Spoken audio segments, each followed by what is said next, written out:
Welcome back. Another cocktail recipe. Shaker and Spoon. Shaker and Spoon, the subscription service. We've made a few so far. They send you the recipe and all the ingredients minus the alcohol. And the alcohol today, for today's cocktail? Mezcal. Mezcal. Yeah. So a spirit distilled from the agave plant, right? It seems kind of like like a mysterious spirit to me. I don't know why. Mysterious. We don't usually drink it. I feel like we've had maybe one or two Mezcal cocktails in our lives. Right. We drink tequila, which is a mezcal, but not... So all tequilas are mezcals, not all mezcals are tequilas. So mezcal is a broad category. So the agave plant, there's like 200 species. They use, I think, like 30 to 50 of them to make mezcal. Okay. But tequila is always made from one type of agave. It's made from like the blue Weber agave, I think. Oh, interesting. So mezcal is kind of like whiskey. So there's whiskey broad category. Got then it. there's And then bourbons, there's like smaller... rye, single malt scotches. So this is the parent category.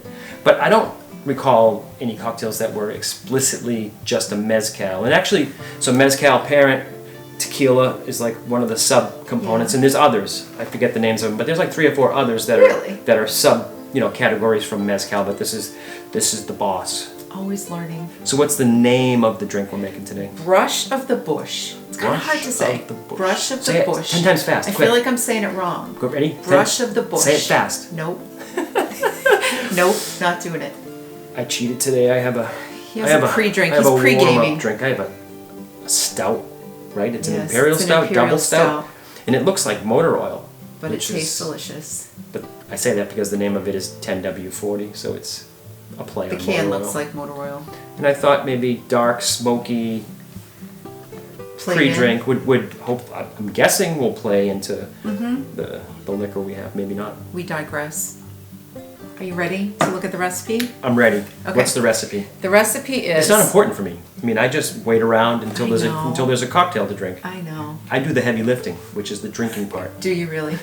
I don't think so. What's the recipe? So it's 2 ounces of Mezcal reposado. Oh, actually, in mezcal, to be called mezcal, has to be made in like 9 specific states in Mexico. So I think there's 32 states. There's only 9 that are allowed to make and market this spirit as mezcal. I don't know how those 9 got elected. I mean, I don't know if it's how that came about. Interesting. Anyway, again, we digress. So Mezcal reposado, 2 ounces, 1/4 ounce of sage agave syrup. Interesting, right? And then 4 dashes, not drops, of cherry vanilla bitters. The little tiny label on this bottle is so cool looking. And it's called FloraLuna Apothecary is the name of the company that produces these cherry vanilla bitters. You want to look at it? I think a drink we did recently had cherry vanilla bitters, didn't it?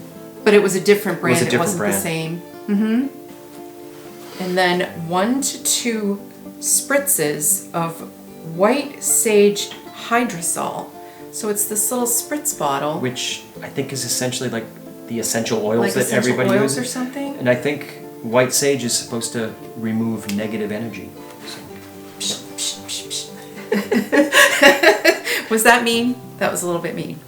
You only did it to me before I had the chance to do it to you. Beat you to it. Okay, are we ready? Here we go. I think we're ready. Okay. It's going to be 2 ounces of the mezcal. As usual, we're making 2 drinks, so I'm going to double everything up. And this is a reposado? Reposado. Reposado? Reposado. Because there's more than one type of mezcal, is that? There's more than one type of tequila as well. So it's like that. There's different variations on it. Oh, it smells good. It smells like tequila. Not quite as pungent It as doesn't tequila. have that strong bite on the nose. I mean, it smells good. 1/4 ounce of the sage agave syrup. Sage agave syrup. These cool little glass bottles. So 1/4 ounce is just a little bit more than your average bar spoon. So I'm just gonna spoon with a little bit of slop. I guess maybe like over pour it a little bit. Well, it's doing it itself. So there's 1. Did you smell it? And there's 2. I haven't yet. Everything is very like mellow. Nothing is really hitting you in the face, I feel like. Like I get a teeny tiny bit of sage off of that. What? I don't know. I get a little bit of Vicks vapor rub. Oh my God, stop it. You're weird. He's weird. You don't No. get that? I get a tiny bit of sage, and that's it.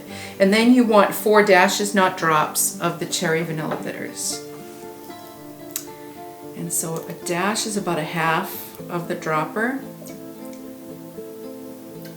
A little heavy on that dash. I know. Maybe I'll do 6. Because it does seem to be pulling up more than a half. There we go. And now you want to fill the mixing glass with ice and stir for about 20 to 40 seconds. Let me get some ice. Now we're going to stir for about 20 to 40 seconds.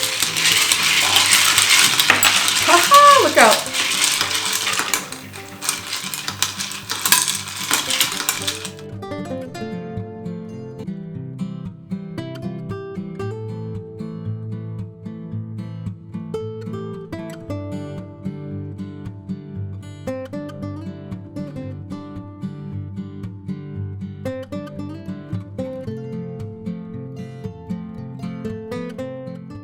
Today.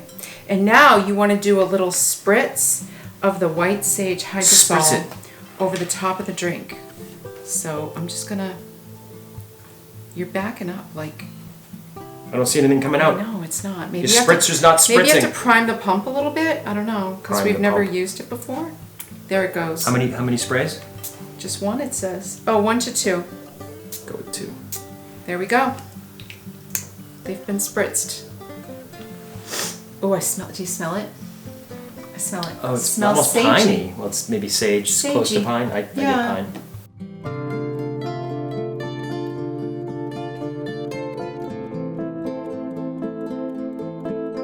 Brush of the bush. Yes. Shall we taste it? Yes, that is why we made it. Cheers. Cheers. It's very mellow. It's Yeah. pretty close to tequila though. Like I thought it was going to be like not have that tequila bite, but it does. Yeah, we It's had smoky.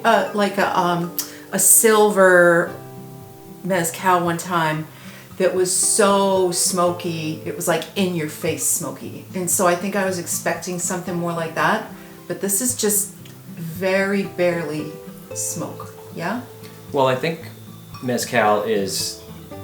I think the agave is like roasted. I think versus like what they do to the agave for tequila. I think it's like roasted in the ground, like under stone. I think is how they like roast the agave from mezcal. So that would probably give it a smoky smoke flavor, right? And it's got that I get herby, the cherry and the vanilla, and it's herby, like sage herby. but nothing too overpowering. Right? It's got a little bit of a back of the throat like bite at first, and then it levels off really quick. Yeah. We like every single drink we make. So I looked at the description for the manufacturer or the distillery for this, and what is it? Luminar. And this mezcal they describe, well, what are the flavors you got? Anything in particular? Well, I was tasting like the bitters. I feel like I do get a little bit of cherry and vanilla, but not like it takes a minute. It's almost the aftertaste. They describe it as honey and lavender, lemon custard, pineapple, and white oak and white pepper. I think the white pepper is a really good description of that bite. That's it. And it's rested in oak barrels for 3 months, so that's what makes it a and usually reposado. oak, at least in beers, oak gives it a woody, sometimes vanilla or nutty flavor. So you may say the vanilla bitters, but it could be the oak and parts vanilla in a drink too. It's probably a combination, right? So I'm sure if you just tasted the mezcal on its own, you would get more of those other flavors that you described, right? Right. Maybe. It's layered. It's got some flavors that are not just layered, but they also, as you drink it, like I said, that white pepper, vanilla up front, that I guess the sage is kind of herby. Herby, is that a word? Herby is now. It's really herby. Herby. But that Not white herby. pepper drops off fast, and then the back end is Sweet. smoother. Yeah. Good job. Cheers. Job well done. Thank you.